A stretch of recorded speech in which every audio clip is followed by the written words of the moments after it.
అయిందా అమ్మ ధనుష్? అన్నం పెట్టేదా? ఏం కూర? పప్పు ఆలూ ఫ్రై. చికెన్ చేయమ్మా. ఎన్ని రోజులు మా ఇంకెన్ని రోజులు మా చికెన్ చేయకుండా ఉండేది? చికెన్ కావాలా?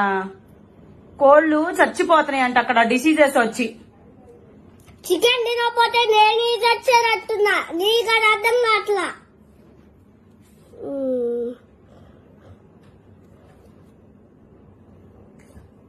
నువ్వు పో అమ్మా. నువ్వు వెళ్ళి తినిపో పప్పు. నాకొద్దులే పప్పు. ఏందిరా అంటున్నా? ఏం లేదులేమా, తినిపో నువ్వు వెళ్ళి. కోళ్ళకి ఇన్ఫెక్షన్ సాగుకొచ్చింది.